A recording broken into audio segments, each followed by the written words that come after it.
And we're live. Hello, good morning, good afternoon, wherever you are in the world, and welcome to Sidetrack, your sci-fi TV and movie channel, with a special guest with us. It's Matt. No, it's not. It's Jenny Stiven. Hi Um, guys. hey, we've been trying to get you on for ages, Jen. So finally we got you on. The stars. But hello, everybody. How are we all? It is amazing. Good morning. Well, good morning for me. It is a Saturday morning. I am a little slow on the uptake, so I've definitely got my gigantic cup of coffee. Things are great. It's gorgeous. It's fall. How about you guys? Oh, it's raining here, but Oh, it's really? early evening for me. So Oh, I'm right with you, Jenny. I woke up maybe an hour ago. Yeah. I traded coffee for a coconut water. Yeah.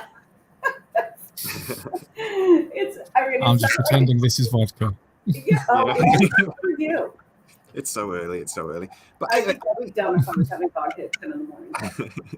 So we got Jen on. So this exercise, I'd love to tell us a little bit about your career and why you're with us. But really, we're here because it is the 29th anniversary today of the Stargate movie being released in the United States. It didn't come out over here until like mid-January, but Right. in America.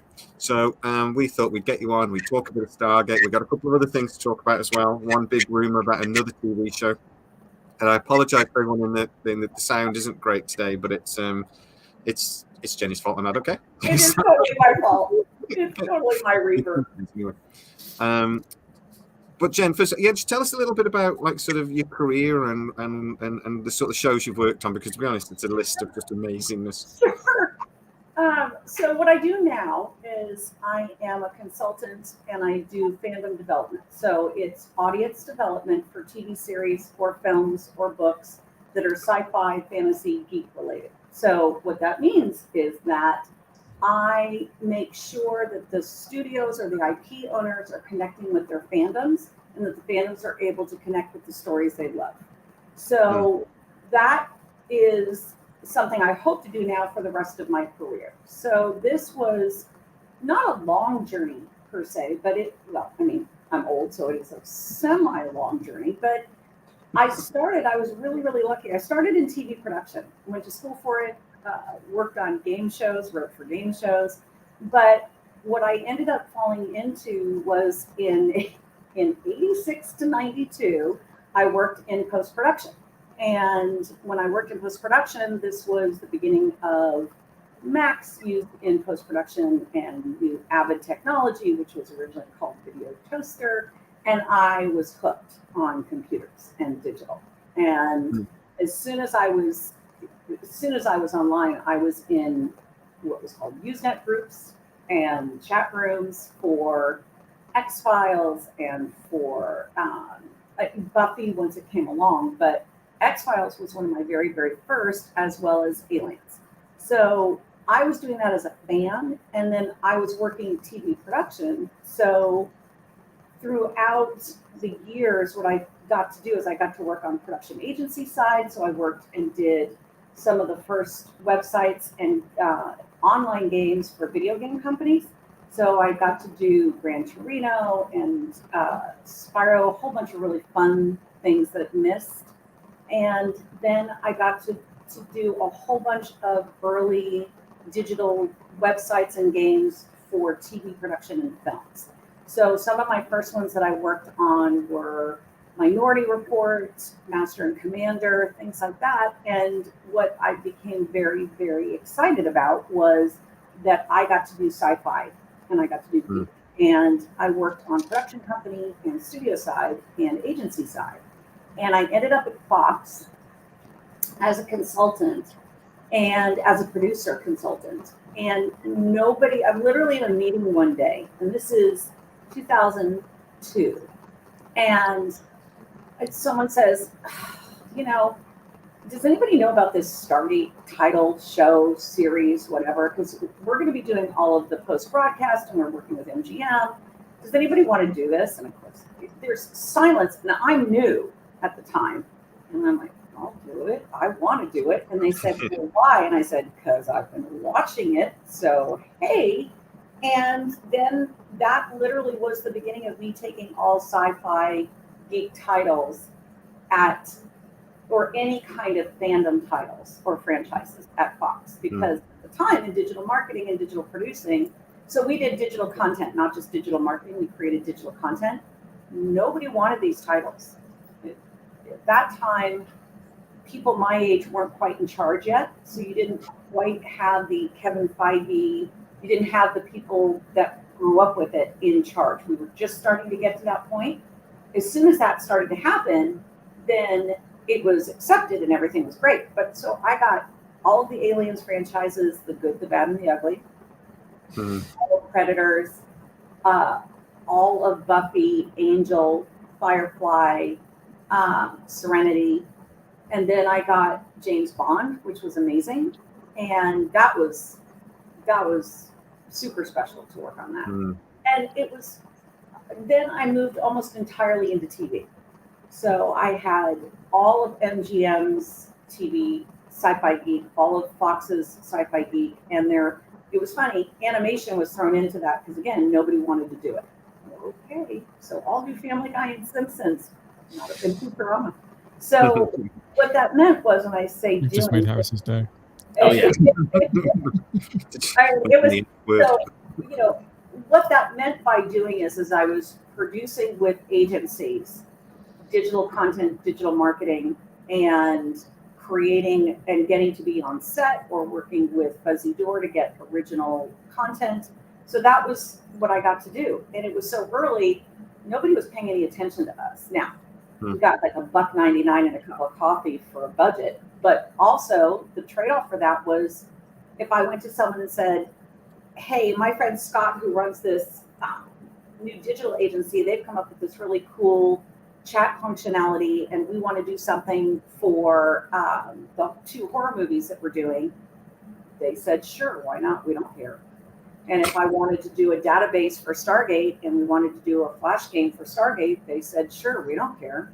So I got to do the first flash game for Stargate Online, things like that. So that was amazing. And as I'm doing that, as a fan, but as a producer, I'm realizing that the relationship, what you guys do, didn't exist. There was no relationship with fans, none.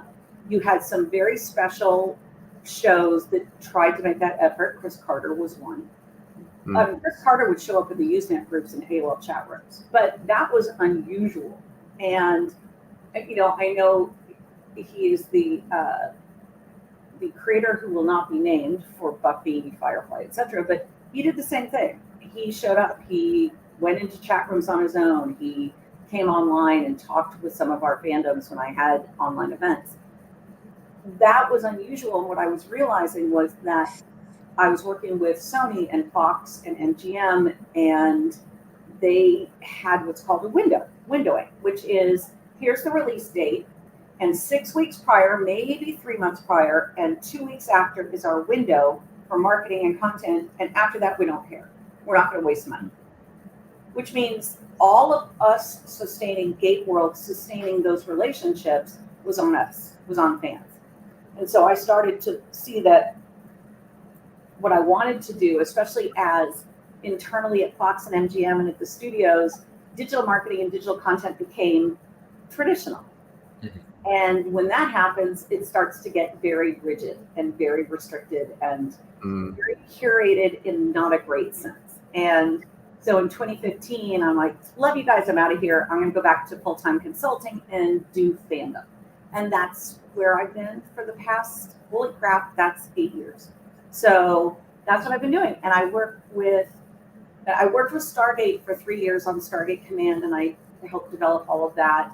And then I did a whole bunch of really cool shows with consumer products and with Lightstorm, and now with authors too. So that's what I do. Amazing. So we'll talk about Stargate a little bit because it's what we like to talk about on this channel. For one, we did wonder whether there might be something announced today. And you know that I think that crunching noise is me, actually. Oh, Okay. Oh, me! I'm so excited. But it doesn't look like it's going to be today. No, but do you have? I know you maybe don't have insider knowledge on this, but what is your gut feeling? When do you think it might happen? Well, I think it could happen anytime. I think honestly that the reason the announcement didn't happen today is because of the SAG after breakdown yesterday and Thursday. Um, SAG negotiating committee was disappointed in what AMPTP came back with. It wasn't bad, but it's the typical AMPTP was super proud of the residuals and the percentage that they came back with. I mean, SAG is saying 1%. This, I don't know, what are you going to do? You're going to go down to 0.5%. So I think what happened is Amazon looked at that and MGM looked at that and said, you know what, we don't want to be in the middle of this. We don't want to be making an announcement for something really amazing in the middle of this, because I know that there are 2 other companies I'm working with who postponed their announcements for the same reason. So I'm guessing, speculating, that it is the same. I think that once that settles, and look, once we get into November, I don't think they're going to make an announcement. There are 2 groups of thought right now, which you guys know. There is they're going to just do this to do it and move forward, or they're going to dedicate serious creative time and energy to it. I honestly can't tell you which way it is. MGM wants to dedicate time and energy and creative energy to it. They are adamant about it. But the way that MGM has split its creative decision making is that all franchises and existing IP went to Amazon Creative Studios.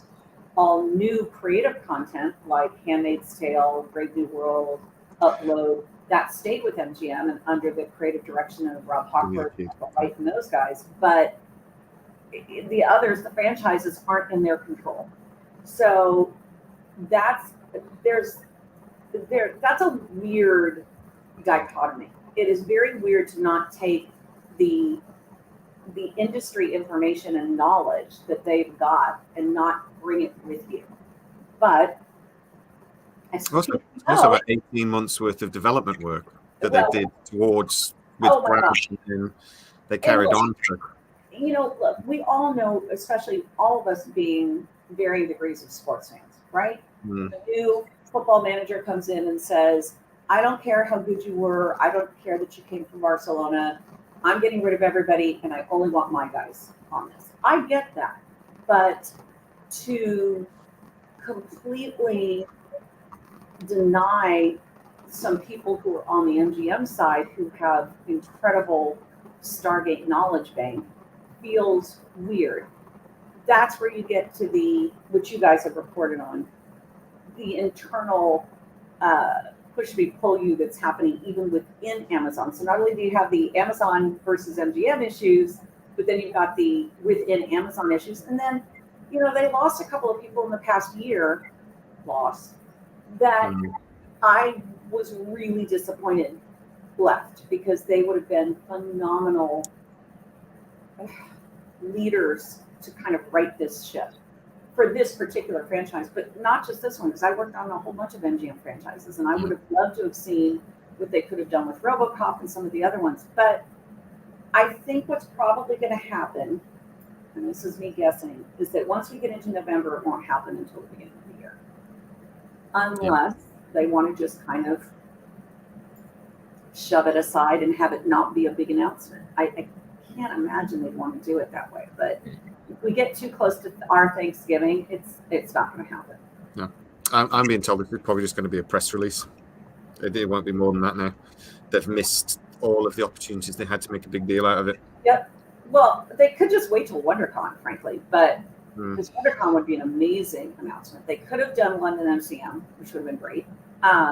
They could do FedCon. So I think there are windows here, but it's all I'm hearing is that it's kind of a shit show, that it is not organized and delineated the way it could have been for some super legitimate reasons, like the strike and people leaving, that, you can't do anything about that. But the rest of it is, it's conscious decisions. And I don't know if that's just internal dynamics and frustrations. And, I still give Jen Salka, now it's not under Nick Pepper anymore, which is too bad, but because I love him. He does great stuff with television development. But I know it's not easy. You get something like MGM and you've got 10 active franchises, one of which is partially owned and very vocal about his non-ownership of the Rocky franchise. Those are the things that you have to deal with immediately politically. And I get that. But and then you've got your own Amazon things that are, Gen V launching and everything else. It's just for us as Stargate fans, it's beyond frustrating. It is the cycle that we go through and have been through with MGM for decades of the yes, no, yes, we will, oh shit, no, it's not going to happen, and that just gets beyond tiresome. I think the Gators and the general community is starting to get bored of this now. And I think, to be honest, Sidetrack might be a big part of that because we've been talking about it so often, so long now. Well, but the things that the thing is that, but it's not that, I was talking to Darren about this too today. Well, it's not like these haven't been legitimate, oh my God, we think it's going to happen. And sure, there's lots of things that you guys have heard that were dead ends. Okay, fine. But there were at least, I would say, 4 legitimate, okay, it's going to happen moments in the past year and a half. And each one of those, for varying degrees, one of which I think is legit, the other I think is bullshit, is that it just didn't happen. I think the strike and SDCC was completely legit. I get that. Mm-hmm. The other 3 times, I think it was internal politics. And that's really hard for a fan to say, shrug and say, okay, no problem. I'm okay with this. Mm-hmm. I don't know. A big problem they had that it seemed to be from when the sale went through to when it was finalized, Amazon allowed MGM to believe that they were going to basically continue to exist as a separate entity. Yep. A bit like what Fox does with Disney. They still act as a studio. And then as soon as the sale went through, they just went, no, you've been absorbed. And MGM was behaving as if they were continuing. There are parts of MGM though that do exist as its own shingle. I think you're right. There's a huge problem. So, all of those mergers happened at the same time, and of course, nobody talks about the AT&T and Warner Brothers that was happening at the same time and had the antitrust suit against it. But all of those happened at the same time. I don't know how the AT&T Warner Brothers thing flies under the radar, and these 2 are the ones that get all the news. But you're looking at what Bob Iger wants to do now, or at least what's rumored and what I'm being told is going to happen, which is either Fox is going to be resold or he's just going to chunk it off in the yard sales. I think that the merger with Disney and Fox actually was pretty standard.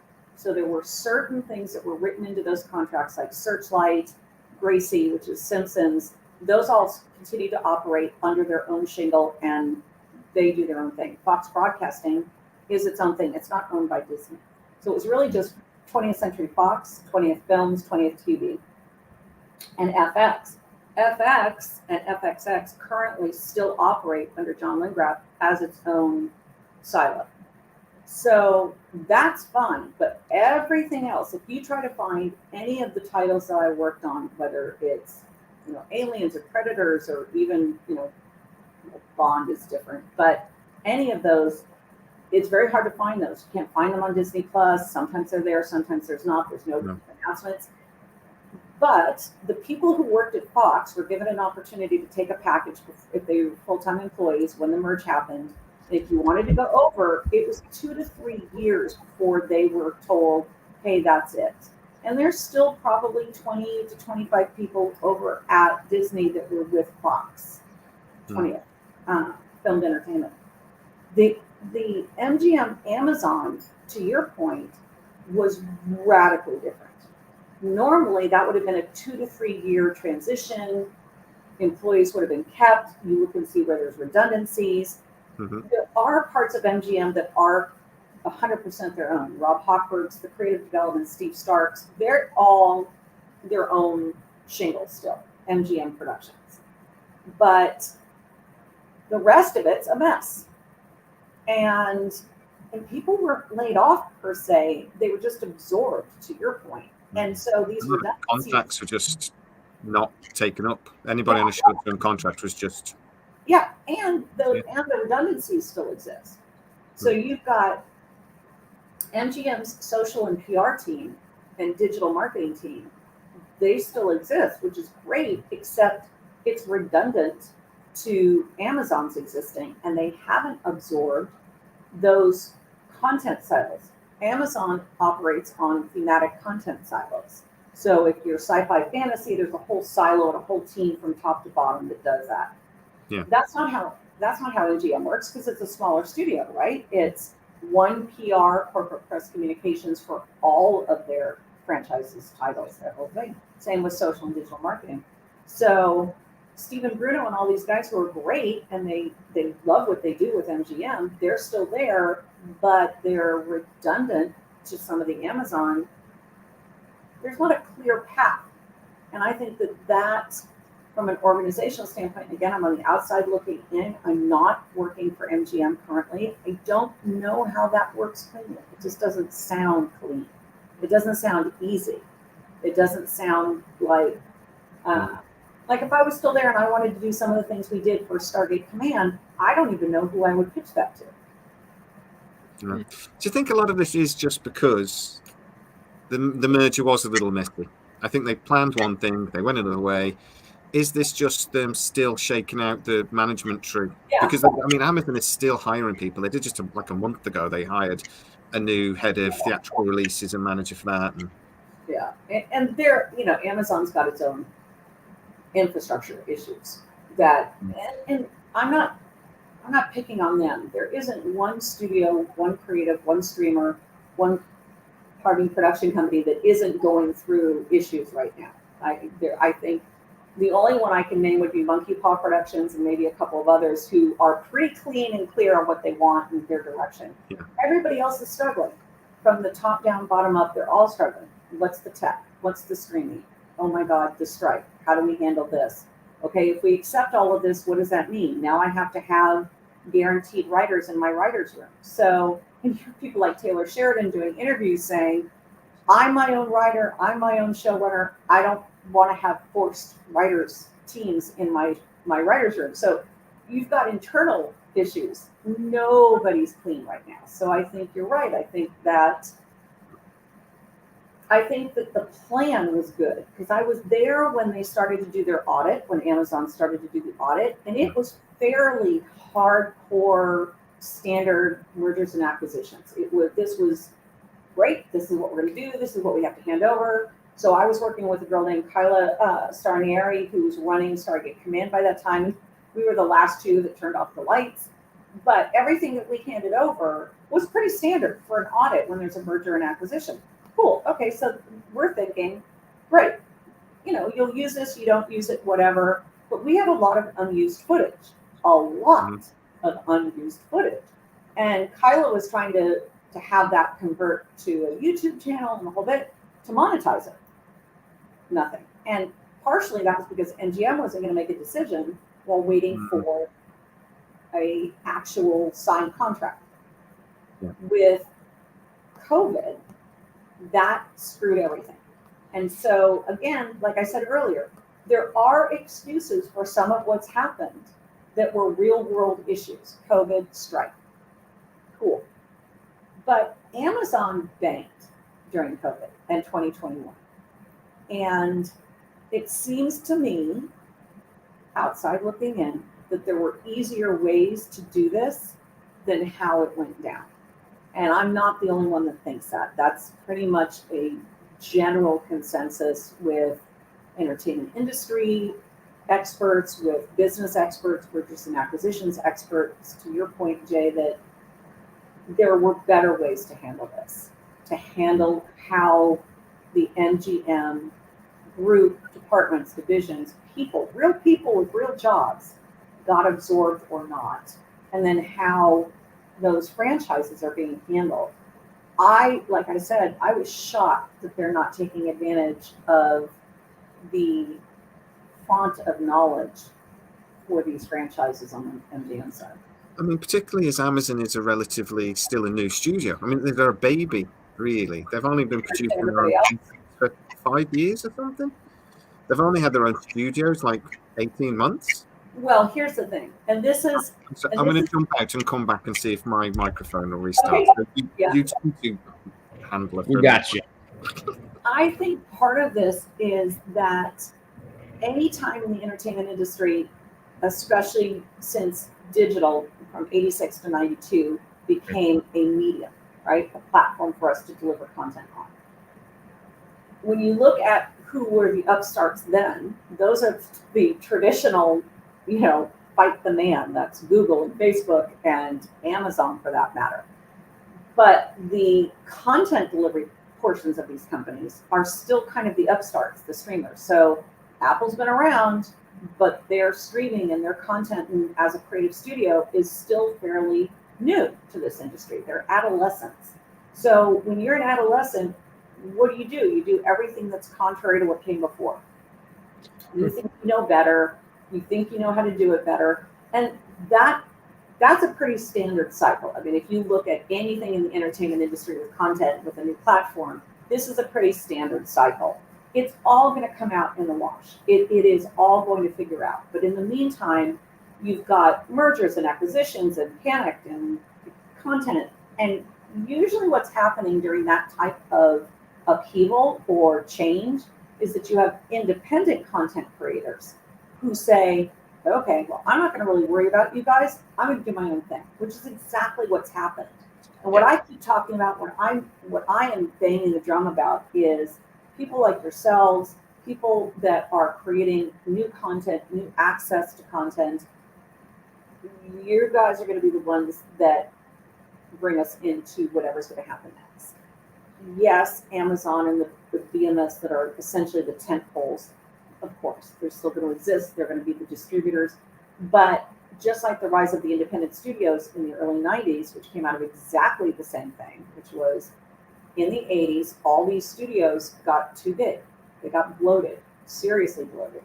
And what they were creating was bloated content. And so what you ended up having in reaction to that was a rise of independent content creators who said, you know what, like Robert Rodriguez, I'm done with this. I'm going to do my own thing. I'm going to create my own digital studio. And that's what we have right now. And I think our focus should be on people like Penguin and a Parker, thank you very much, which I never say right. Panda and a Parker, isn't it? Panda.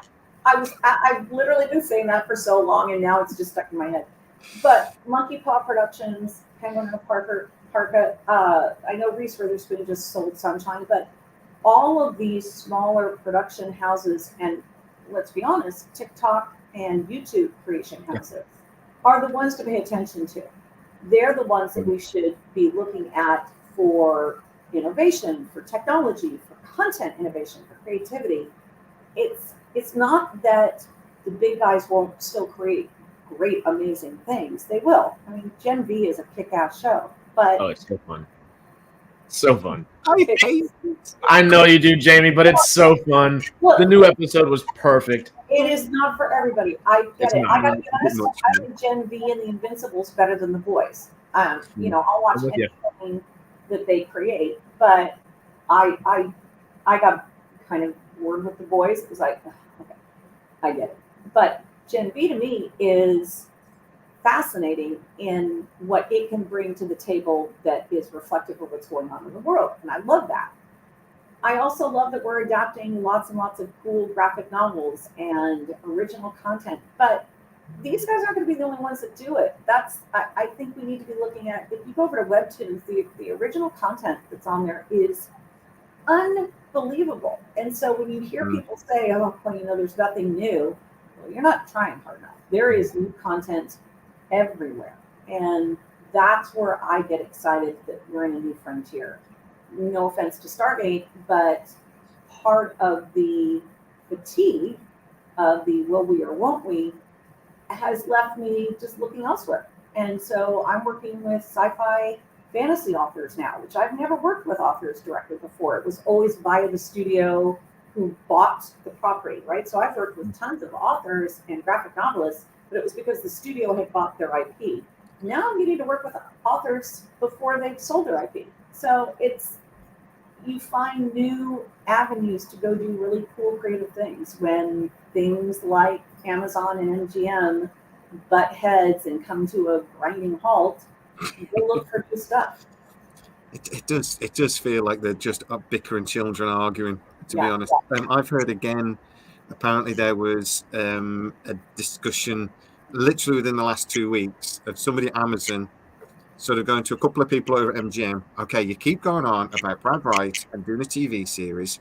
Explain to us why. And apparently they had a meeting with slideshows and stuff. Yeah, I just would have loved to have been a fly on the wall. Oh my God. Okay, so I heard the same thing. And all I kept thinking was, and again, I heard it third hand. So I'm glad you heard the same thing. Because, you know, by the time I hear it sometimes, I'm like, oh, did that really happen? Or was that just, you know, wish fulfillment? Who knows?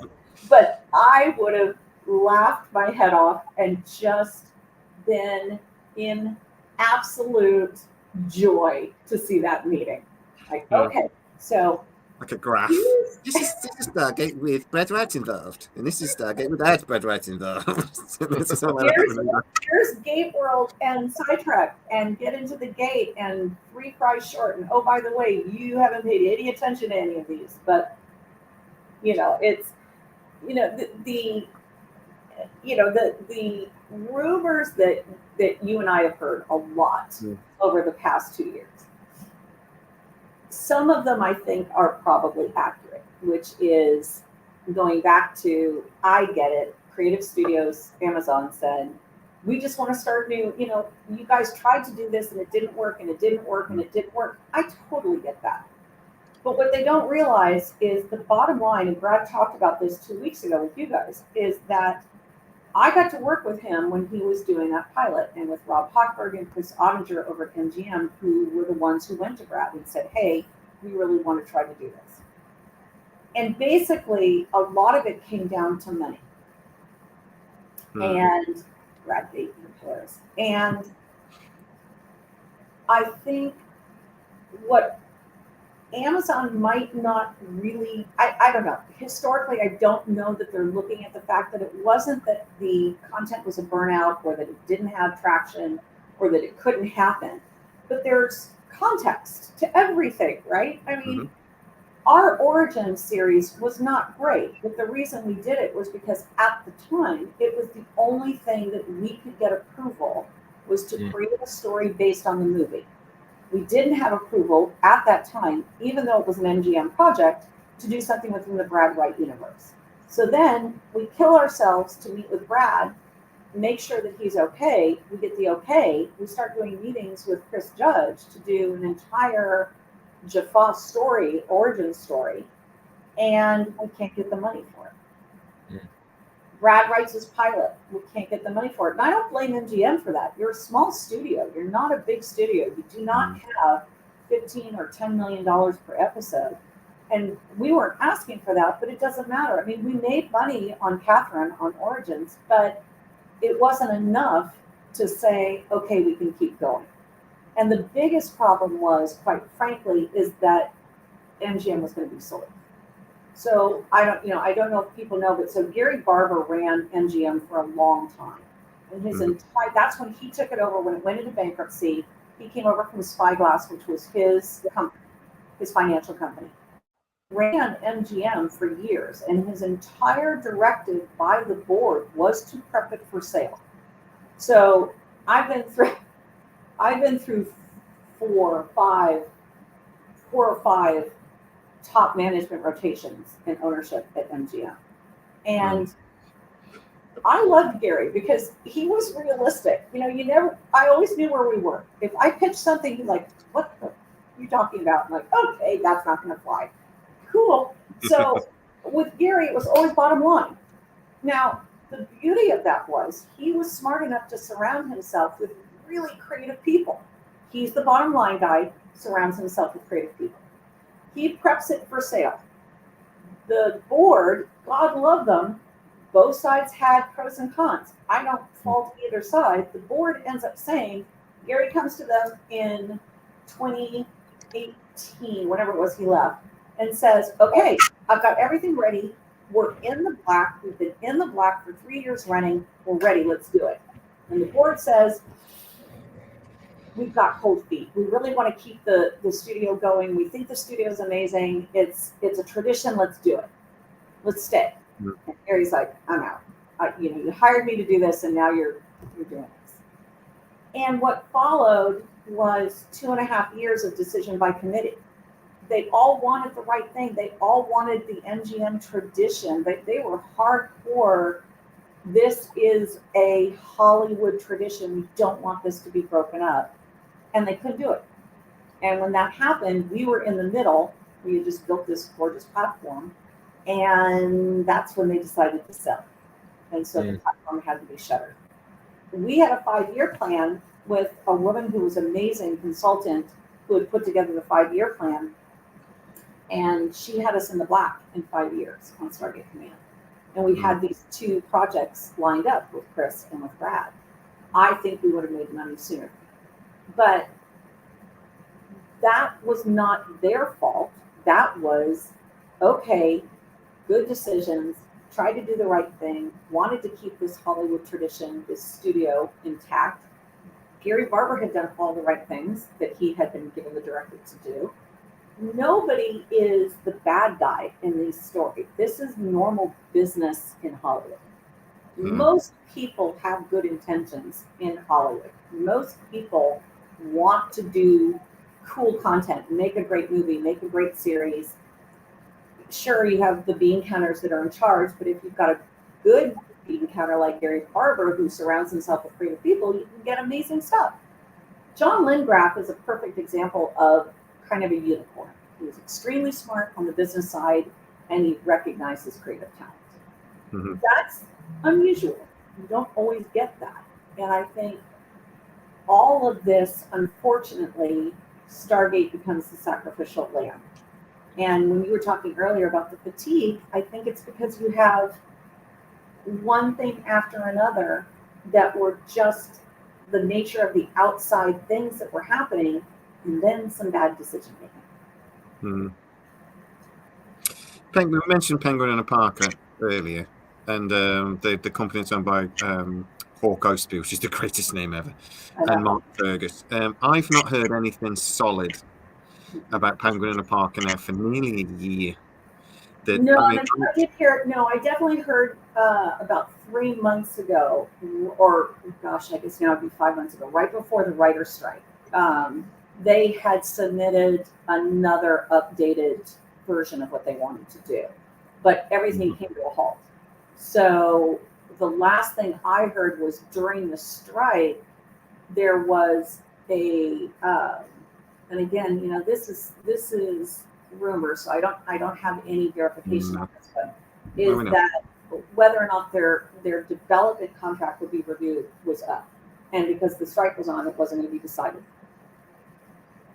And so I don't know what's happened since. Yeah, the last thing I heard was that was being negotiated. I think that was the last there was also some negotiations going on with what, and that was at the point they were still umming and ahhing about what to do.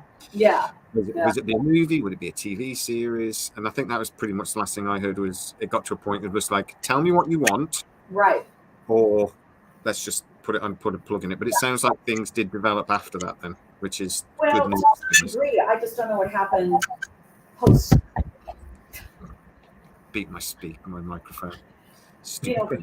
Post strike. I think that a lot of people wanted to kind of clear the deck, and I don't know. I do know, like you and I both heard about the meeting that happened.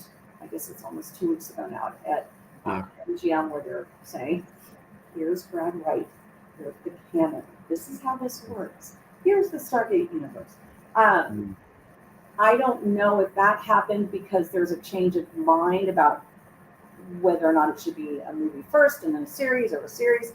That I have no idea. And that's, I hope to find out more in the next couple of weeks. But, I think that's possible. I do think it's possible they've changed their mind. From what I heard was during the strikes, they did an Amazon, and apparently all the studios pretty much did the same thing. It's going, right, we're going to audit everything. Yeah. Everything, regardless of what position it's at. We're in pause for 6 months.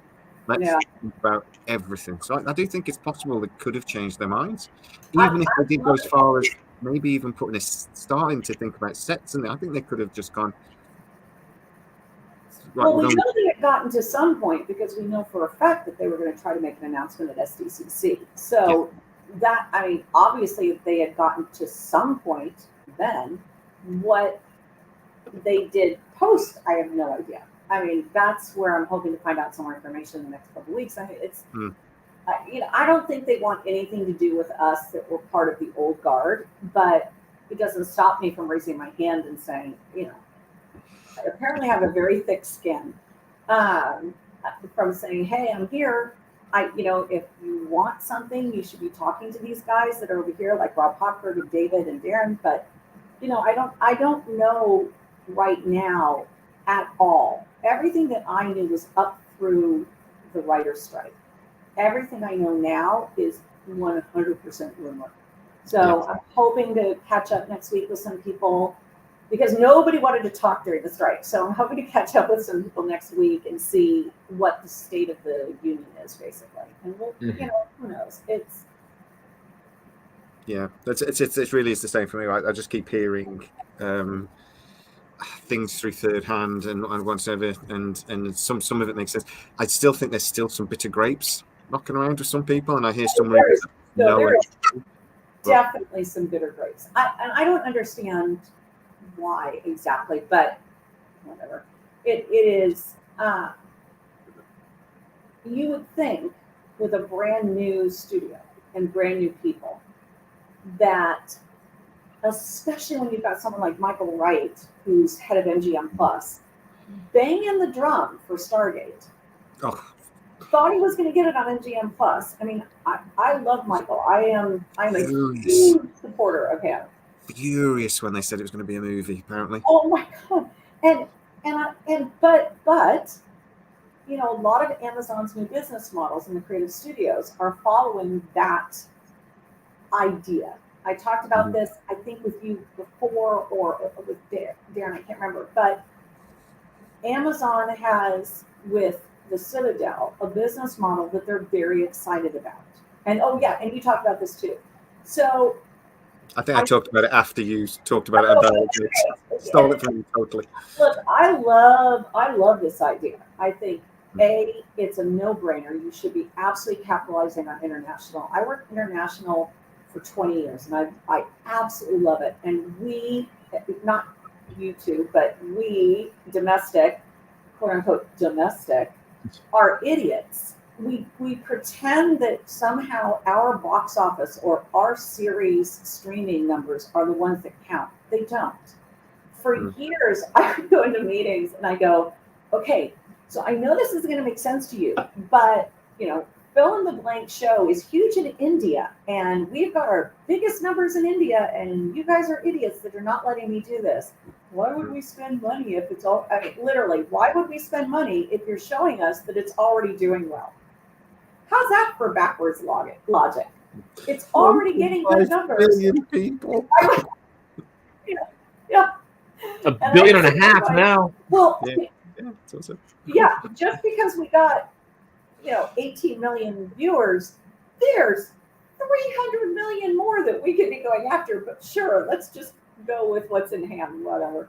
So a global international business model that Amazon is doing is huge. And this is okay. I'm a nerd for this business stuff, but Netflix is the one who spent years building the global model, years doing this model. Yep. Amazon comes in as an e-commerce. Now, from an e-commerce standpoint, they had absolutely built a global business model for e-commerce that doesn't translate necessarily to content.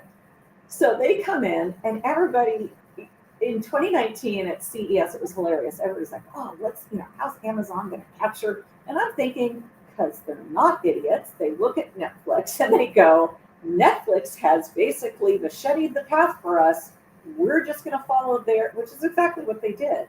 Now, what I love about what Jen Salka, and I don't think it was her, I think it was her predecessor that came up with this, but I don't know for sure. The Citadel model is spot on for Stargate. It would be amazing. I don't care if they start with a movie and then do a series. Who cares?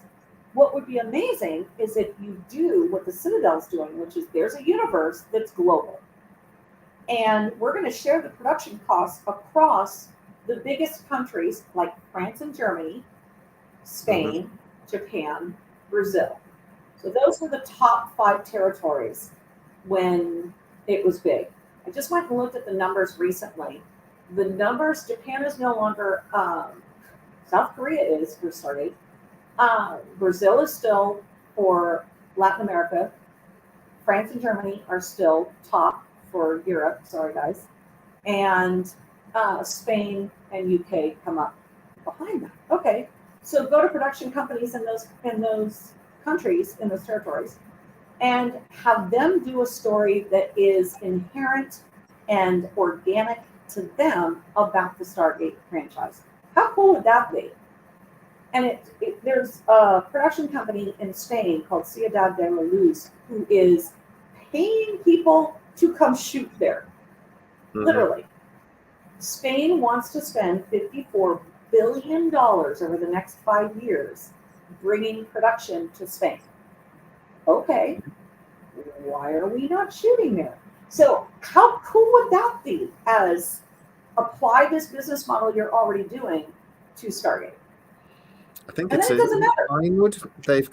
I think they've just built a studio in Spain. They've got one in Brazil. Yes. I think they've got a big one. They've got another big one in South America somewhere, but they've got things all over. And I'm sure the Hackman Group are doing exactly the same. They're in 60-something countries now. Exactly. And the Hackman Group are very strongly linked with Amazon. So. And look Can at you imagine Nigeria. the varied locations we'd get if they did it worldwide and we weren't just in Canada in the trees? Yeah. Can you imagine? Aliens on the River Thames or something. Right. Well, hey, Nigeria is dying for new production, and they make over. I think the last was $1.3 billion a year. People have no idea in the US. Nollywood's the fastest growing film place in the world, right? Yep. The BBC film all sorts of things. Like, we've got strong big British links with Nigeria. Right. They all speak English. Yeah. I mean, it's crazy. So, the US, not to get political, but we're very arrogant, and so Just it a 10. is. well, I think there's an element as well that Amazon are thinking long term. Let's cut SAG-AFTRA and the WGA and all these people out. If we produce abroad where the actors and things aren't members, we don't have this problem every 3 years. Okay, time out. So, no, because here's how that goes horribly wrong. So, I love you, but No. You're the expert. I'm just thinking. It makes sense to me. No, I'm not an expert. This is opinion at this point. I absolutely support the strikes, and one of the reasons why I think it's dangerous to take the international model without supporting your workers is that it goes wrong every time.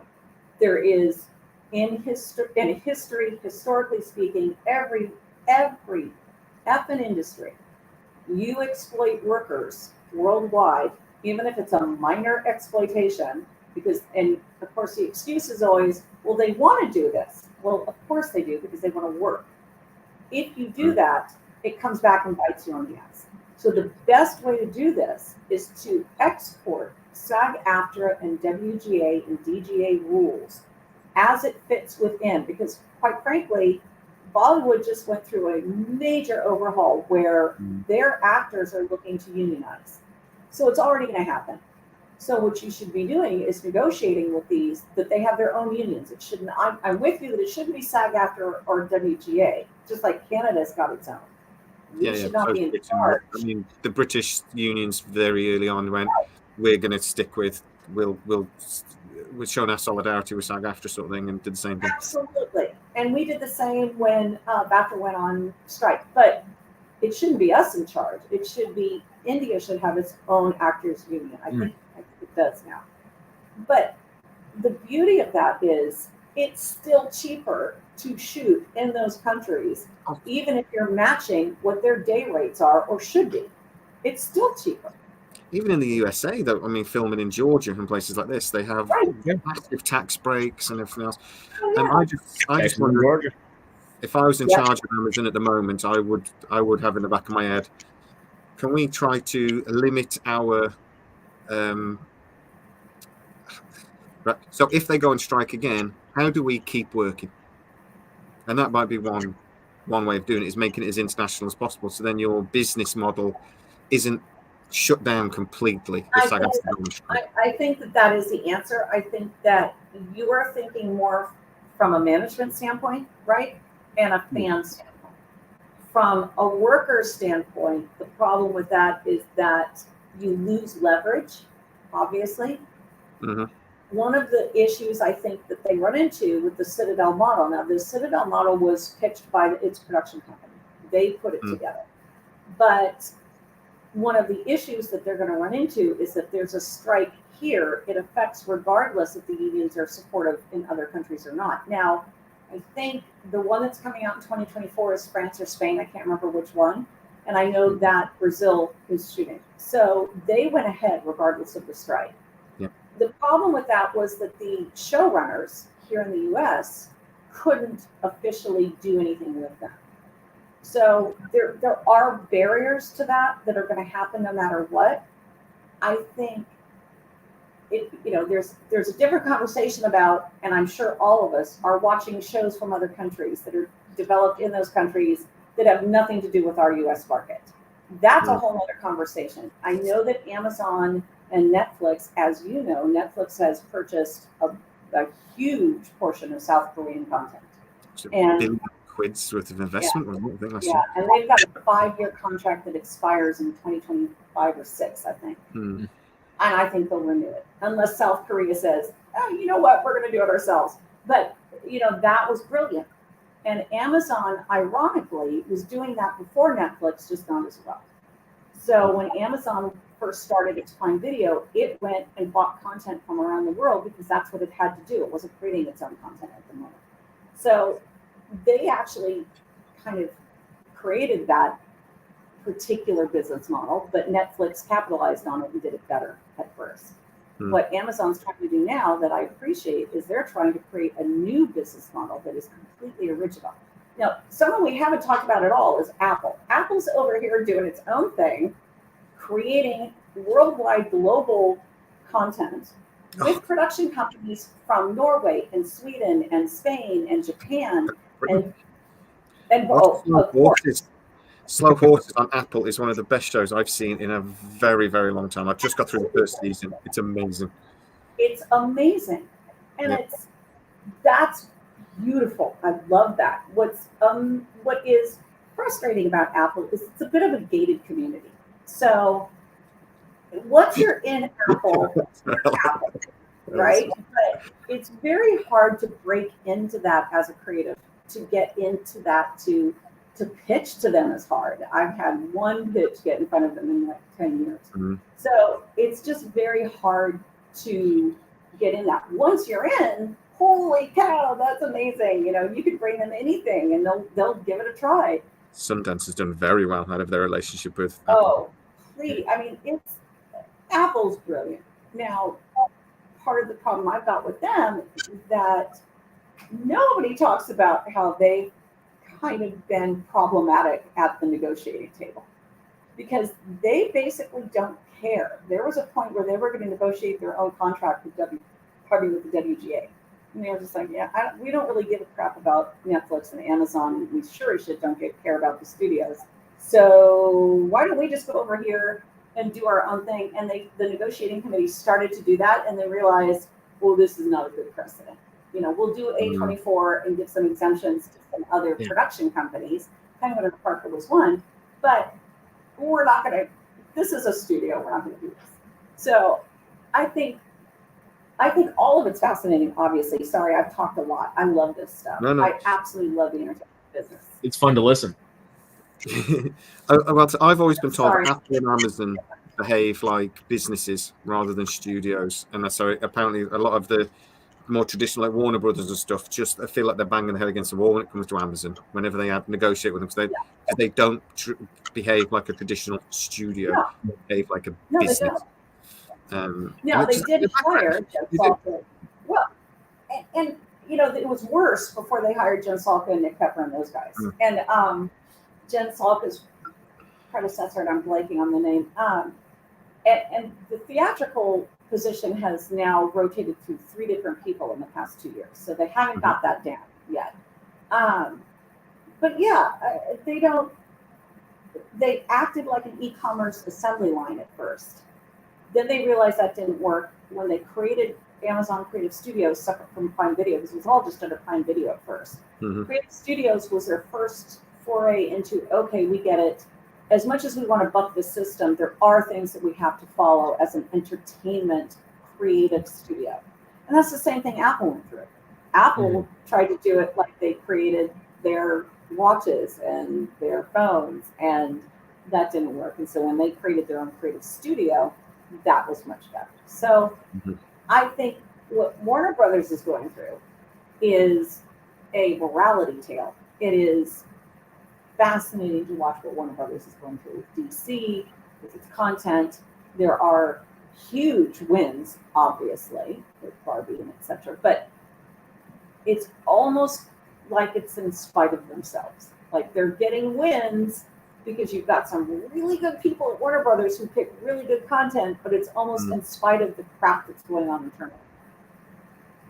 I mean, they've destroyed HBO, pretty much. I mean, Max is. How do you have such a well-known?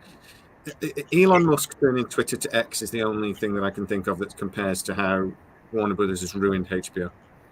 But I mean, they seem to be trying to change direction in the last 12 months and refocusing on their strengths. So Warner Brothers, I think, will be. We'll see how it goes, but why do you get rid of HBO? I mean, that's just weird. It's the recognizable name. Yeah, and you change it to Max. It's their face brand. Matt, you're super quiet, dude.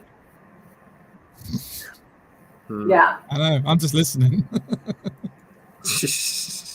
Keep waiting for a shut up, Matt. Key it up, Matt. Go on, you know you want to. So Brad telling him to shut up is literally shut up, man. I'm kidding. His favourite moment. Oh. That was a brilliant night. I absolutely adored that night. I would love Brad Wright to get involved in this. Well, Jen, what do you think? Again, this is coming from your gut, I know, but do you actually think it would be sensible for them to get Brad Wright involved some way? Do you think they would? Or do you think this is just going to be Penguin in the Park, a fresh blood? Honestly, at this point, I don't know. For a long time, I thought very encouragingly that they were going to at least bring on Brad as a consultant. I don't think it's going to happen now. I think they should, just as a consultant. I mean, I don't think, quite frankly, from talking about, I don't think Brad wants to do it at this point. But I think it's bad business. I mean, in terms of, I don't think he wants to write and do new show. I mean, he's just doing all new stuff now, right? He's doing really cool new projects and he's pitching and he's got all these development projects. It would be, in a way, going backwards, right? And that's not to say that he wouldn't. He obviously loves it because he's got the investment with the companion and he loves sci-fi and he loves Stargate and he loves talking about it and he obviously spends time with it.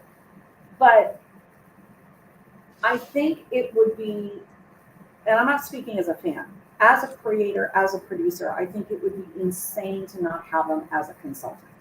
Because again, it's a library of knowledge that does really multiple goals, achieves outcomes, multiple outcomes. Number one, he knows the canon. Why would you, even in a reboot, start something without knowledge of what came before? You always do. You always spend time with what came before. Either not to repeat and be redundant, or if you're going to reboot and do it from scratch, to do it right. So why wouldn't you have him at minimum as a consultant for the canon that he created, and then bring the rest of them on as consultants? I mean, this is not complicated. I am sure Coop and Joe and Paul would be happy, or even Jonathan Glassner, to come on and give time to them, a delineated time, and say, this is what we were thinking. Here's the brain trust. Let's put this on the table, and we're out. That's it. I mean, then you can say consulted with, or or Mika McKinnon, technical consultant. I mean, you should have these people on your initial pre-production at minimum. As a producer, that's not as a fan. That's just a no-brainer to me. It's what Star Trek As did. a So fan. Paramount did. They brought Rod Roddenberry in because they wanted his name on the thing. You know, that's and it's It's to a me. I very think bizarre knee-jerk reaction in my estimation of going back to, I'm the new manager, clear the decks. I don't want to use the same assistants. I don't want the same trainers. I don't want any of the same coaches.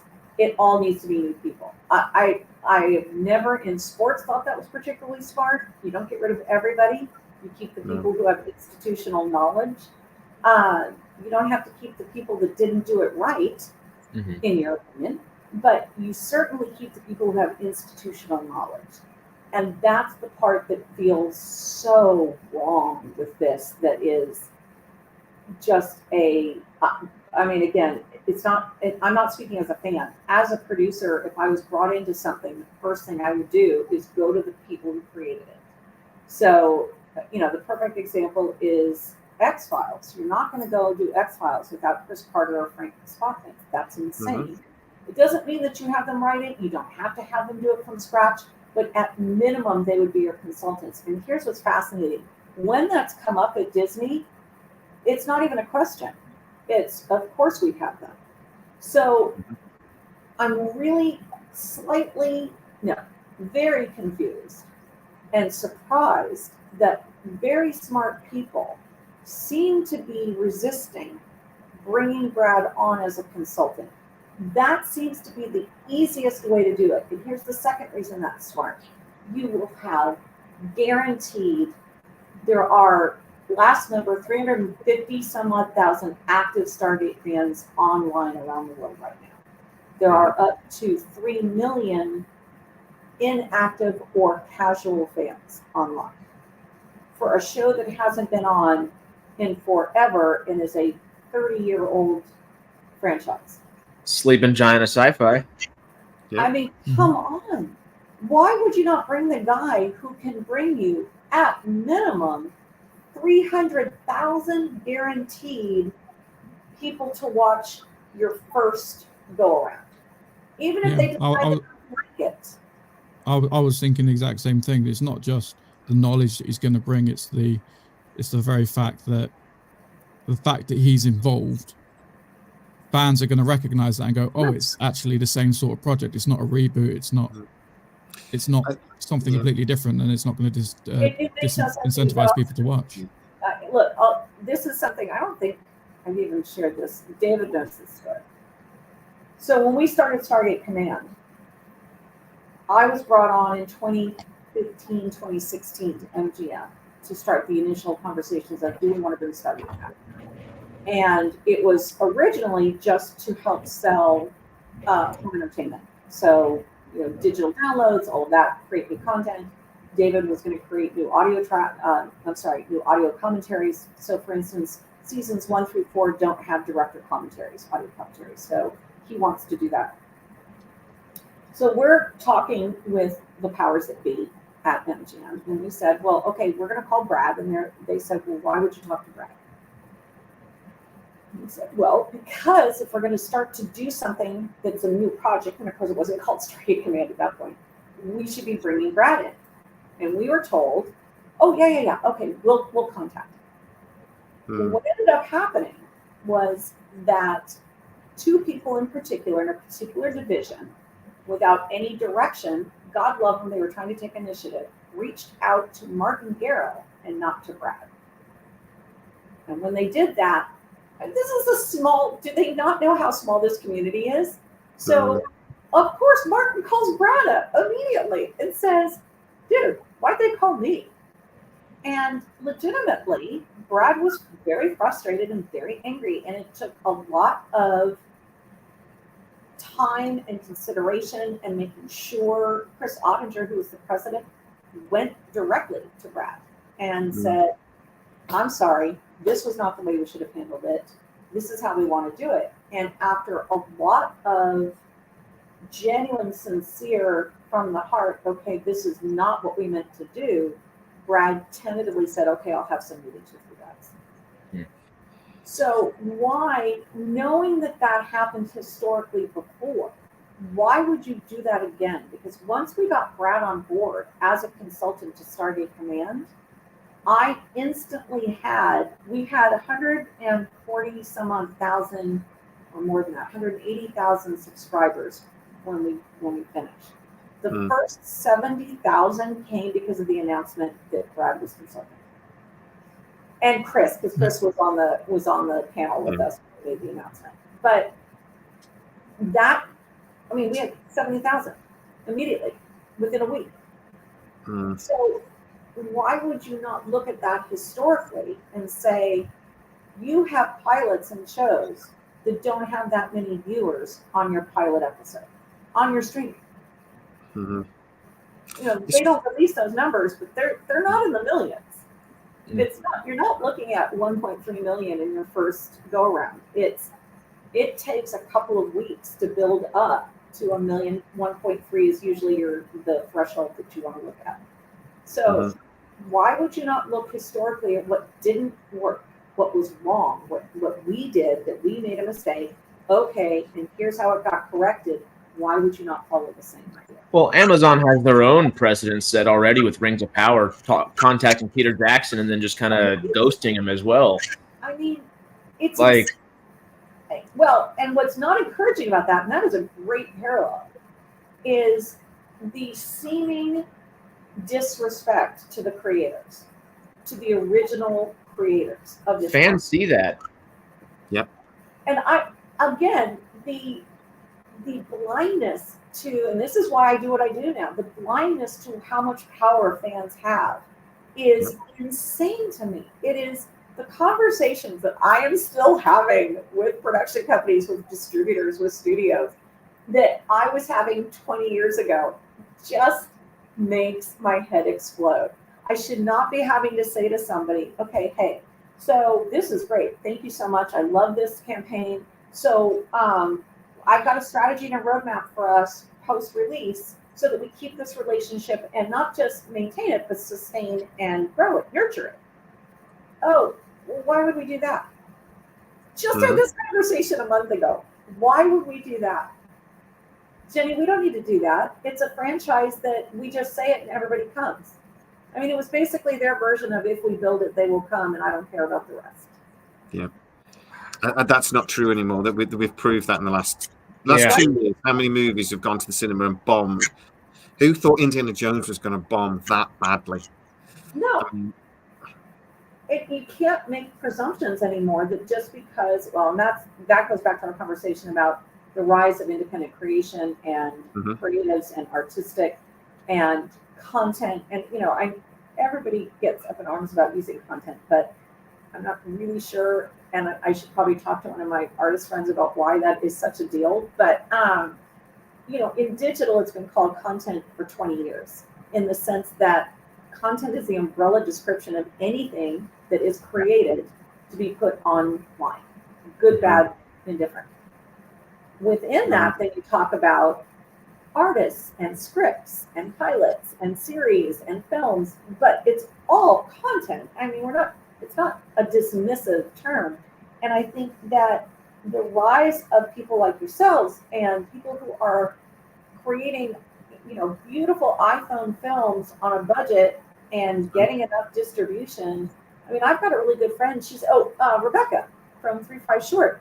She's independent producer and director and a writer, and she, you know, it took time, but they have made, and I can't wait till she can tell everybody, a kick-ass independent film, like amazing.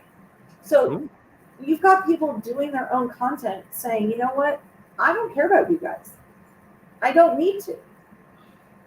Well, even at a bigger level, like the Creator's out right now, and they filmed that on, what was it, Sony, like 450s, 4500s, something like that. I don't remember the exact model, but it's not a red camera. It's not some giant expensive camera.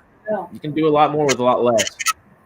And it's fascinating to me that Scorsese just had another interview. I mean, I'm sorry, but it's such a generational, you know, I love him, but he's literally the cranky grandpa on the porch, you know, yelling, "Get off my lawn, you reprobates." It's just so weird to me that someone who is one of the ones that created in reaction to in the 70s And in the 80s, he created independent film in reaction to the bloated insanity, right? Mhm. So why are you not supporting this great other things? Now, I get it when he's looking at Marvel and DC films and he says, those are bloated big films.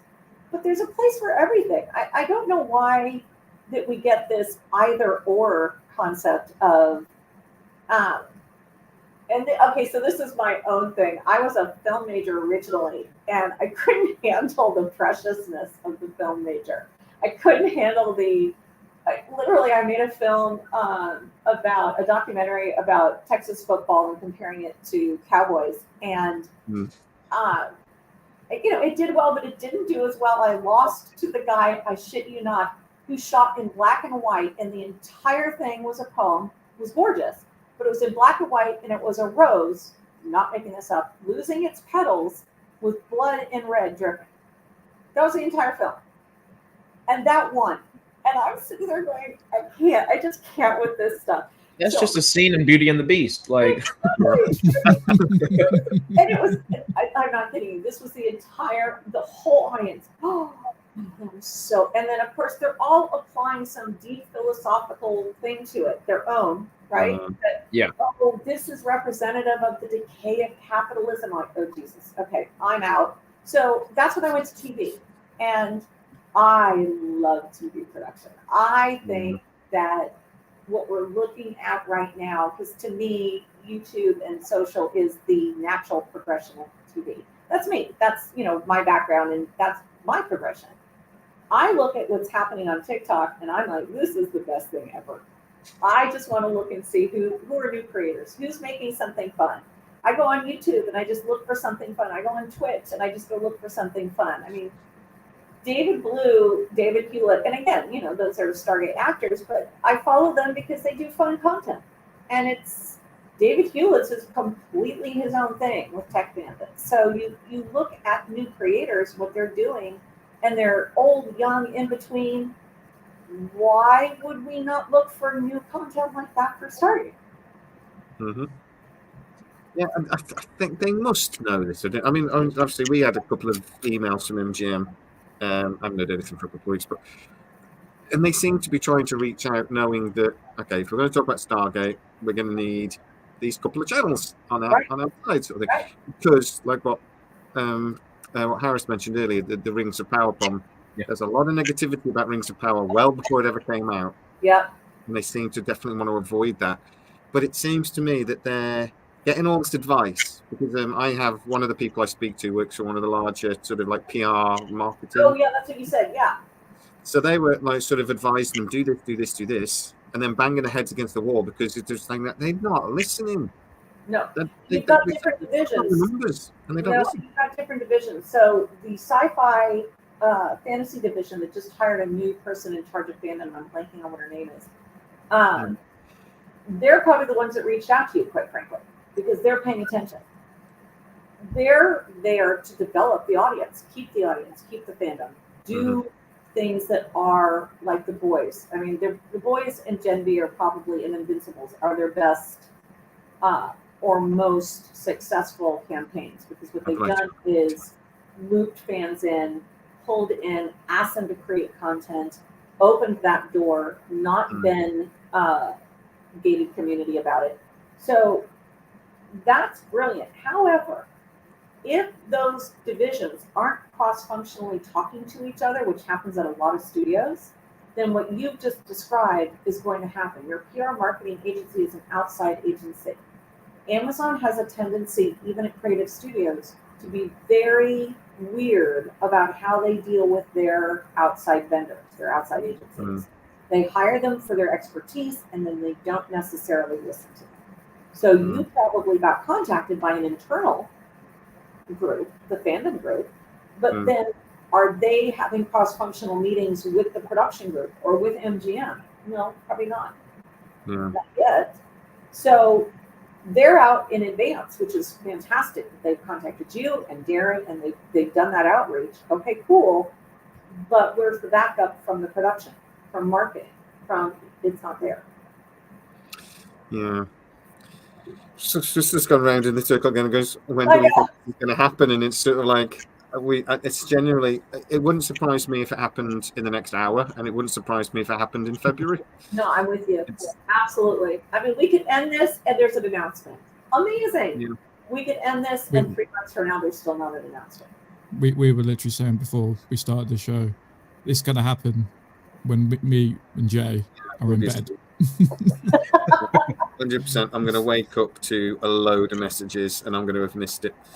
And there's been nothing. I'm checking on their website. There's nothing. Yeah. My phone doesn't come off do not disturb until 9 a.m. Oh, Yeah. good for you. So I'm not. So I'm just going to miss it completely. And if I'm remember at we work got- that day, not until 5 p.m. Yeah, we got an email a couple of weeks ago when it looked like something was maybe happening, and it turned out it was something else. But and I just got a message off him going, "Have you seen your emails?" At 9:10. Just woke up, mate. Calm down. Oh, yeah. Well, and it gets you all excited, right? So I got a text from Michael Brown, I think, or somebody who used to be the CMO at MGM last week. Oh wait, did you hear? And of course, immediately I think it's Stargate, and it wasn't. It was something else. And that's my knee jerk. Oh my God, wait, did we hear about Stargate? And he's like, no, we've got a whole production thing going. I'm like, oh, okay, great, cool. But it is anytime anybody that was connected to Stargate texts me, I get all excited thinking, oh, that was it. This is going to be it. But who knows? Who knows? I mean, honestly, that is my shrug, and who knows is my default answer now. Yeah, we'll see. Well, if it's not today, I'm hoping it's at LA Comic-Con in December, because I go to that every year, so I'm fingers crossed. Oh, wait, so we have to see each other. I've got 2 booths at LA Comic-Con this year. Oh, well, yeah. Yeah. I'll be there. All right, awesome. I'll probably be there in one of these shirts in one of those days. Wear Sweet. that. Take your phone. Yeah. There you go. We got a video sorted. No, There we go. Also, Cleo's going to have my company. I'm going to have a lounge, like a coffee lounge. But then one of my clients, we're doing a huge immersion booth. It's going to be really cool. It's a whole sci-fi fantasy booth. It's a ship. Oh, It's yeah. gonna be super cool. So just DM me and we'll figure out time and hang out. Oh, yeah. You're going to take us, Harris? Well, come on. I got a guest room. Okay. Good for you. My guest room's taken, unfortunately. But yeah, that's it. Because I always get that. It's like, wait, we're coming. Can we crash at your place? Well, And barbecue, right, Harris? You got oh, barbecue. yeah. If you're here, I'm cooking. I might be in California, but I'm a Texas boy. I'm cooking good food for you. Oh, Don't I'm you coming worry. over for your barbecue, Dan. Well, come on. I do them once a month. Wait, where are you from in Texas? So, I mean, I get the best of both worlds because of it. I'm from about 25 minutes east, or I guess west of Louisiana, so it only takes about half an hour to get over there.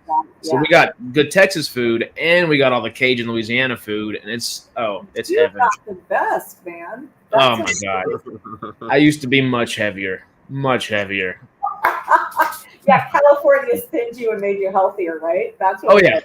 I moved out here. My mentor, playwright, the guy that convinced me to move out here was like, all right, get fatter and funnier or lose it all. And I was like, well, I know what I should do. So, Oh, I love it. That's awesome. Okay, well, we have to do barbecue, man. oh, yeah. And we have to Before compare this stream, barbecue. Harris walked past the camera in that shirt, and you look ripped. I'm like, what have you been doing? Someone's working on it. Nothing. I've been eating like crap for 7 months. I need to No. actually go back and start Either doing that well shirt again. is too tight, or you've been hitting the weights. Oh, man. I love it. Good for you, dude. I just started exercising again because I had a full hip replacement. I am titanium. Ooh. I am titanium. cyborg. But When you run, does it go? I do. I mean, I am not a cosplayer, as all of my friends know, but I'm thinking about doing it because I think it'd be too much fun. Just like draw a little prosthetic on it. But it is so much fun. So mainly what I do is we love to hike, and so doing the walks and the hikes. It just you live in California, it's amazing. We can do well. It's the same for It's you. the best part. You've got gorgeous walks and hikes, man. So. Yeah, that's what I do. That's why we bought that caravan. We go up to North Wales, and I keep doing my videos up there. But it's a hike, Oh, yeah. and walk, and and just be on the beach and just even in it's crappy. I'm going in about 3 weeks because it shuts because it's on a park and it shuts. That's going to be freezing. Oh yeah, oh god. I took Harry, my dog, last year in November, and we nearly died. It was all right when we were walking the one way at the beach, but the wind was behind us. Then we turned around, we were like sandblasted. Like, oh god, Oh man, see, sand on his eyelashes. And, oh, no, kill the dog. you guys get much worse. Hold on, pardon me. No, dog. No, we get proper weather. Yeah, he's Yeah. messing around. One of the things I love about LACC is we usually have great weather.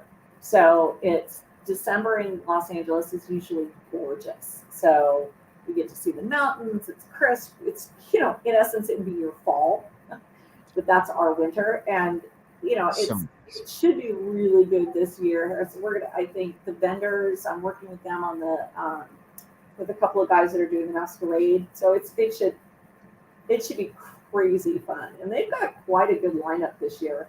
And I know they're hoping that the strike wraps up, but I was trying to do a 12 Monkeys reunion, but that didn't happen. So I've just started watching 12 Monkeys. I started to watch it when it first came out, but I got a bit bored of it. Or I think it might have been on the network, and then I sort of changed, and I didn't watch it at all anyway. But somebody was telling me, no, second season. My God. And I was like, oh, okay. And I'm just getting. It's also good to look at where Terry Matalas came from, right? How he's developed as a showrunner and a screenwriter. I mean, it's really fun to watch the progression of where he is now, looking at the art that he's done. So I just think a lot of that is cool. Rumors is Disney are throwing everything at him to try and get him on a long-term contract at the moment. Oh, he's doing Escape the Witch Mountain, and they've got a slew of things that love him to do. But he's still got half an eye on maybe Paramount might do Legacy. Well, he doesn't want to. No, and also I don't think he wants to commit to one studio. I think he, as it was with Paramount, committed for 3 seasons that he's already done. And I think what he would love to do, from what I've heard, I don't know him personally, this is what I've heard from a friend who knows him really well, is that he really wants to do what most showrunners and screenwriters want to do, which is to do a bigger spectrum, a broader spectrum of different things. Now, he loves sci-fi. I mean, I don't think he's going to go away from that, but I think he'd like to try some different things. I mean, that's why he's doing Escape from the Mountain. That's quite a broad spectrum. But a superhero thing he's already written as well that he's trying to get Disney to take on. Yeah. And they might have to go for it. I would love to see something that he's done that's a superhero. Wouldn't that be amazing? Yeah. It is supposed to be a bit Boise, a bit like, I think it was, I did read it. It's a bit superhero fantasy type of thing. But okay. Something he read a while, he wrote it a while ago, but he's definitely been trying to get it made ever since and been struggling. Off the back of Picard, though. Yeah. I think he can pretty much do what he wants to do. I think it's finding the right deal who gives him the best package for what he wants to do next. I mean, he is lined up for other things that were on hold because of the strike. So that's part of the problem is you've got people. And look, I don't know if that's part of the problem with Stargate, is that you've got, it may have been that they have people that were lined up that were ready to go and the strike screwed it up. That, if you have a lineup with the showrunner and then all of a sudden they've got to go do something else because that's what's up next on their production, you got to scramble, unfortunately. Sure, that wouldn't surprise me if they have had to if they've been forced to rethink, and maybe they will go back to a series or whatever, because the people that, like you said, like people they had lined up for the movie maybe are just not available anymore. Exactly. It could be as simple as that. Right. I mean, and this was an argument that I still have with a lot of IP owners or distributors is just be transparent. Terry Matalas, I mean, James Gunn may overdo it, but Terry Matalas is the perfect example of being transparent. He will go on Twitter, I refuse to call it X, or he'll go on an interview and he'll say, hey, this is what I was doing. This is what happened. Here's where I'm going next. Yeah.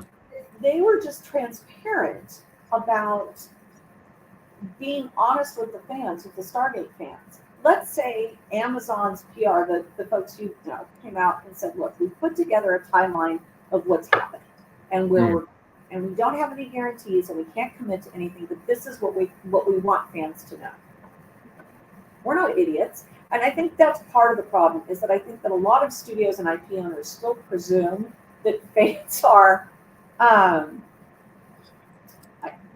I don't think they presume that we're stupid, but I think that they presume that we're naive, that we are so enthusiastic, that we're such freaks. And look, I get it. There's lots of trolls, that we're going to take something like that, we're going to run with it, and we're never going to accept anything else.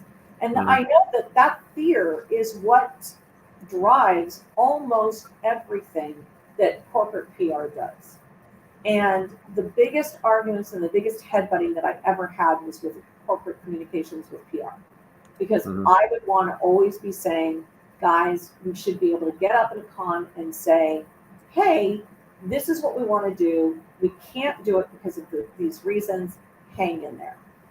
And they don't do that. I think it underestimates your fans. And I think it is disrespectful of trusting fans to be able to handle the give and take of the entertainment industry. Stargate, X-Files, Buffy, a couple of others were some of the first that pulled back the curtain on what was happening behind the scenes, where fans wanted to see it. They wanted to engage with the writers, the showrunners, with the directors. And having that happen gave a crash course of education of how it works, how decisions are made. So don't underestimate fans. They're going to understand why a decision had to be put on hold. If you came forward and said, hey, COVID, strike. We couldn't make the decision we wanted. We lost the people that we had lined up because of that. Hang in there, we're going to get there. Yeah. But they don't do that. It'll probably come out at some point, but they're going through a little bit of this with Battlestar Galactica at the moment, that it keeps going backwards and forwards. Yeah. And now it looks would like help with the fatigue. Again. Oh, Right. It sorry, would help with the fatigue fans have. Yeah. Knowing what's going on in the background. Obviously, we try and tell people what we hear, but if they came out and said it and they were like, look, this is what's going on. We were speaking to Penguin and Parker, but then this went under, something happened, blah, blah, blah. I mean, whatever the deal is, whatever it is, as long as, if they told us, we'd be like, okay, yeah, we're disappointed, obviously, but we get it. At least we know. Yeah. And they'd see the reaction as well. They would get a reaction. And if that positive, it might just give them more of this metadata that they love to try and go, oh, actually, we told them they were with people crying in the street. Let's do this. It might see. Well, you know, the third-hand rumors that you and I both heard about why my name was not going to be put forward, it's because of those arguments I had. You know, the headbutting that I always had, and some knockdown, drag-out fights, of which I completely, and let's be clear, people I worked with at MGM, with some very few exceptions, were amazing people. I was very lucky at Fox and MGM to have an amazing team that I got to work with. These are people who have gone on to do just kick-ass projects and gave me freedom to do what I need to do with fans. But the problem, the nature of PR, corporate communications PR, is to protect the corporation. It is not to give communication, to give information to the audience, the fans. So their very job is going to be at odds with me from the beginning. And I understand it, but my problem is that you have to find a compromise. And there was no compromise. It was, no, we're not going to address this. We're not going to talk about it. We're not going to acknowledge it. Even if I wanted to acknowledge something. And so one of the reasons why that became a constant issue is that I would go to cons where it wasn't being written about at the time, because you could go to a gay con or you could go to San Diego and you could have a panel. And for the most part, what you said at a panel was not recorded in an interview or an article if you invited it. So I would say, hey, this is what happened. This is why, you know, one of the biggest issues with Stargate Command is we never got beyond the 6 territories, the initial 6 territories. And so I would be really honest. Hey guys, this is why we struggle with this. MGM has existing distribution deals. We can't bypass this. But if we have this 5-year plan in 3 years, then I can go directly to these other territories in Brazil, etc. And there's a T-shirt that we made because my phrase was, we're working on it. And it became, a joke internally with fans that I would just say, okay, we're working on it, because that's what I would tell people. It was the truth, but I would also tell them, here's the reasoning about it. I want to fry up. I didn't expect anyone to like mention it on here, but sorry, stream of consciousness. Okay, so private message. Yes, we're going to put a bow on it now. But honestly, again, I think one of the things I was told was a lot of PR and stuff is really private, is because the corporations, if we knew everything, all the indecision and stuff that goes on, we would know that they would look like morons. Oh, well, I mean, just think about stupid. Look, they're all human. Hi, Carrie. They're all human, right? And it is natural for all of these corporations, streaming companies, production studios to have internal conversations. That's part of the creative process. As fans, we need to respect that and not be disingenuous that we wouldn't be exactly the same if we were sitting at those tables. So if you're spending 15 million quid on something, you want to make sure you're going the right way. And so you have to, as a fan, if we're going to have, you can't have it one way.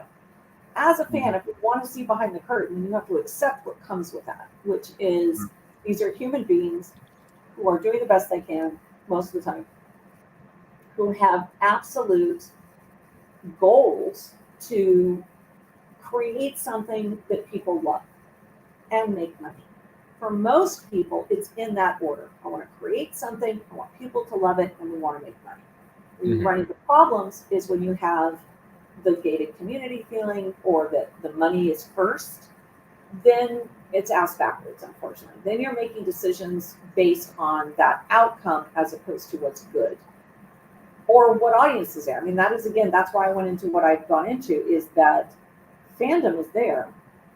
Pay attention to it, nurture it, don't ignore us, don't pretend that it isn't there, and worse, don't nurture the relationship and then drop it off a cliff.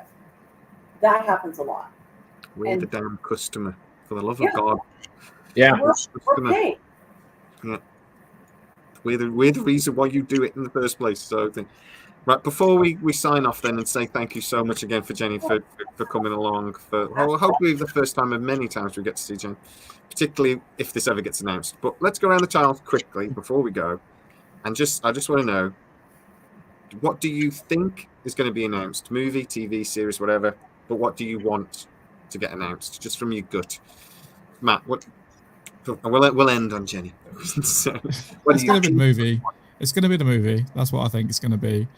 I'd love a TV series, but if it's going to follow, I mean, I'm happy either way. Yeah.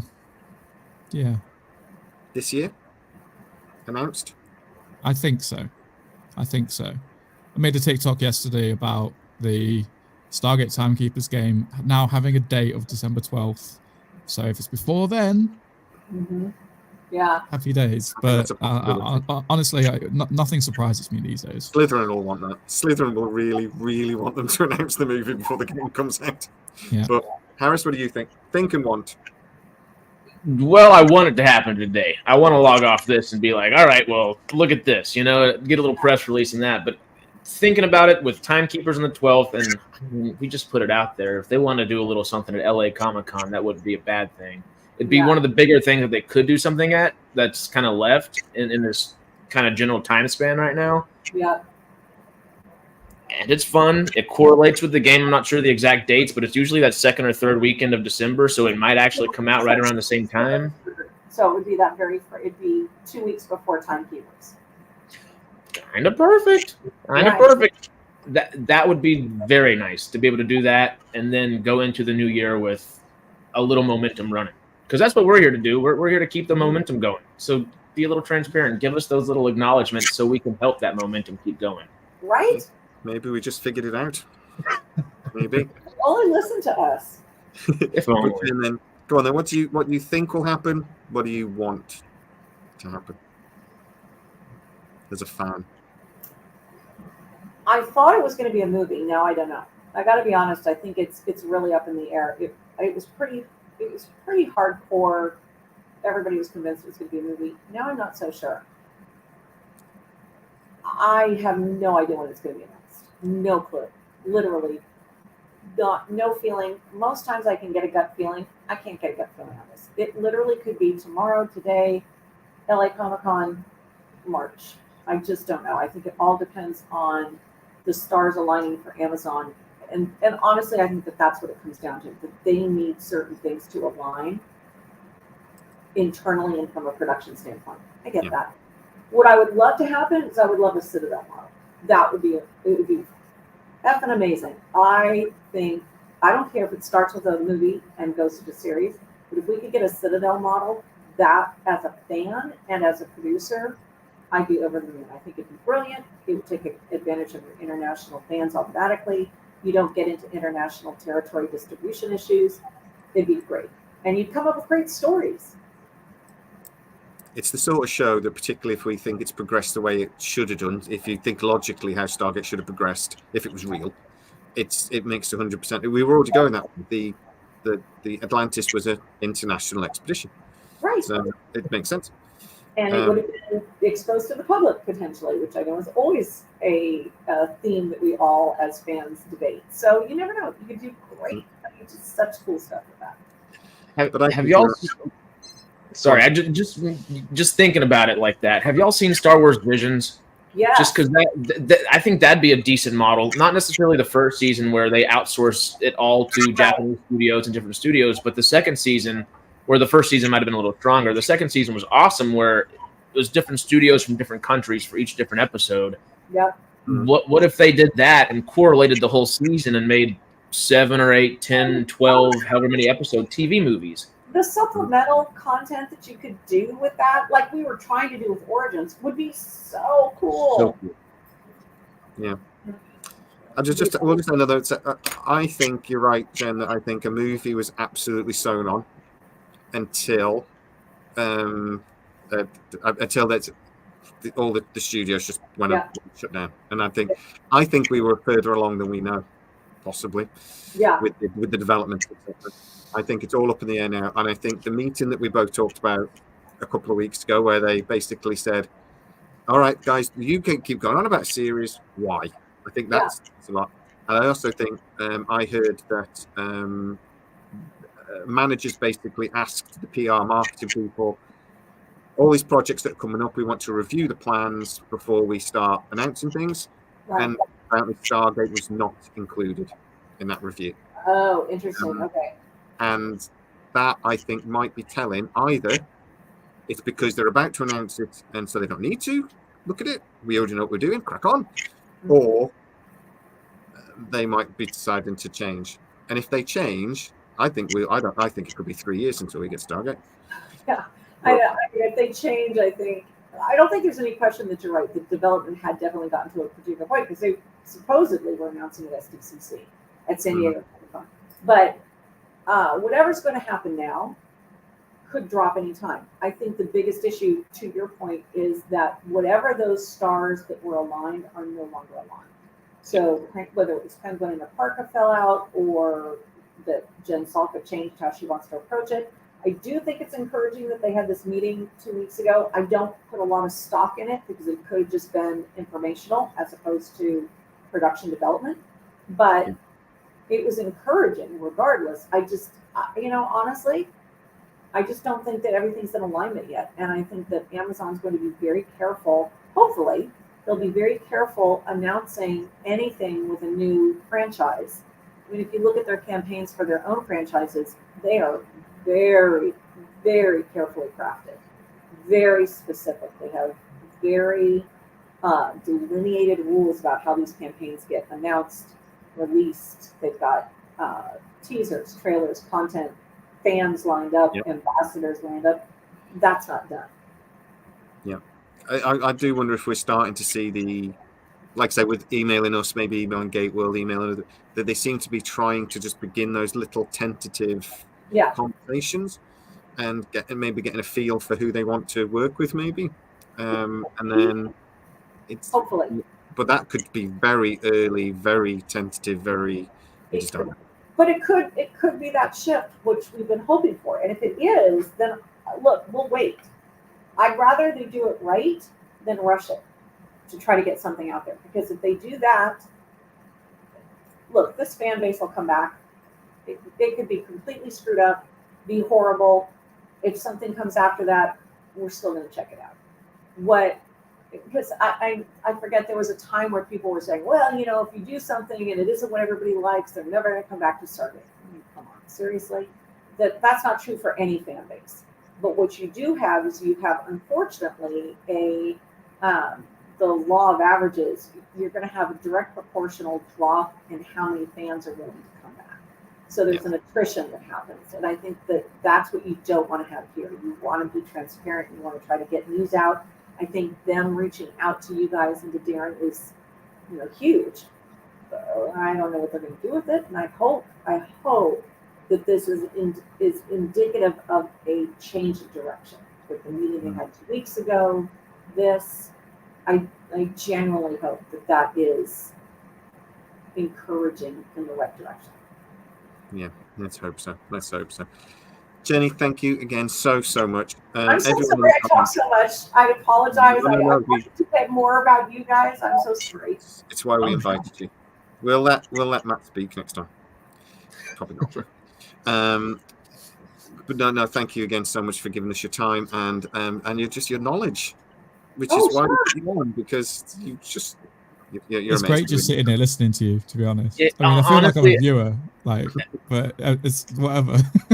Well, I appreciate that. It's obvious that I love it. So anytime that people want to talk about the industry, not just Stargate, but about the entertainment industry and what's happening, and I know that people that are watching, I know they're going to laugh because this is my thing. I really want people to feel encouraged about what's happening creatively in this industry. Don't get discouraged about what's happening with Amazon or with Netflix or with the studios, with Warner Brothers. Pay attention to independent creators. Go search out artists, books, graphic novels, web series, webtoons, animation. The work that's being done around the world right now that is independent creators and artists is amazing. Ultimately, while Stargate's important to us, in general, sci-fi fantasy is having a renaissance that's amazing. So it's great. Love it. I know these things come in ebbs and waves, but it does feel like we're in a decent sci-fi, and like I said, not maybe the big budget sci-fi, but sci-fi is just the perfect genre for anybody with an imagination to go, I want to talk about this and I want to do it in a different way, and it'll just be amazing. Right. There's so many good things out there. It is the amount of books that are selling in sci-fi fantasy. Sci-fi fantasy is now the #1 genre in books. Okay. So I love it. It says everything. It's exciting. Thank you for having me. Thank you so much for coming. And guys, and I'm sure you have a standing invitation for any time you want to jump in. Matt Harris, thank you so much for jumping on again, mate. You can go and have your Saturday. Matt, go and have your fry up. And for everybody in the comments, yes, I do now need a Wii. So that might be a little bit wide-ended. So everyone else just run off and had one. I've had to stay. But Jen, thank you so much. Thank you. I didn't have the plan set up. Wait a sec. Okay, bye. Bye.